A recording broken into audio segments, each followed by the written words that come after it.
ایک غریب مگر نہایت مخلص آدمی تھا۔ اس کے دل میں برسوں سے ایک ہی آرزو مچل رہی تھی، حج کی آرزو۔ جب بھی وہ کعبہ کا ذکر سنتا اس کی آنکھیں نم ہو جاتیں۔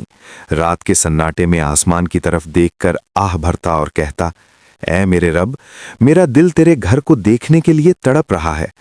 میں بھی چاہتا ہوں کہ تیرے گھر کے احاطے میں کھڑا ہو کر تجھے پکاروں، کعبہ کو دیکھ کر روؤں اور اس کے گرد طواف کروں، مگر میں مجبور ہوں، میرے پاس اتنا مال نہیں۔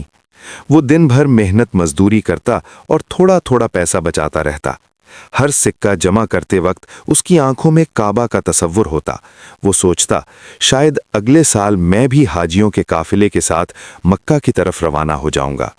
سال گزر گئے، بڑی مشکل سے اس نے کچھ رقم جمع کر لی۔ اس کا دل خوشی سے بھر گیا کہ اب اس کی دیرینہ خواہش پوری ہونے والی ہے۔ مگر اسی دن اسے خبر ملی کہ اس کے پڑوس میں ایک غریب خاندان کئی دنوں سے فاقہ کشی کا شکار ہے۔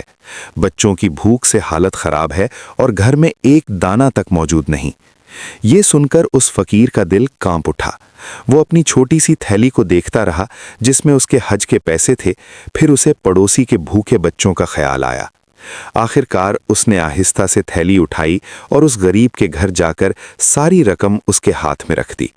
اس کی آنکھوں میں آنسو تھے مگر لبوں پر سکون تھا۔ وہ دل ہی دل میں بولا، اے میرے رب، اگر میں اس سال تیرے گھر نہ جا سکا تو کیا ہوا، کم از کم تیرے ایک بندے کے گھر کا چولہا تو جل جائے گا۔ شاید یہی عمل تیرے نزدیک میرے حج سے زیادہ محبوب ہو۔ اس رات وہ خاموشی سے اپنے گھر لوٹ آیا۔ اس کے دل میں نہ کوئی شکوہ تھا، نہ افسوس، بلکہ ایک عجیب سا سکون تھا۔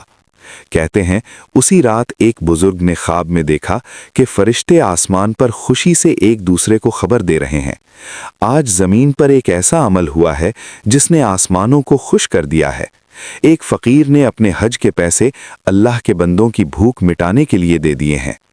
پھر فرشتوں کی آواز آئی، اس بندے کے اخلاص اور قربانی کی وجہ سے اللہ نے اس کا حج قبول کر لیا ہے اور آج کعبہ نے خود اس کے دل کا طواف کیا ہے۔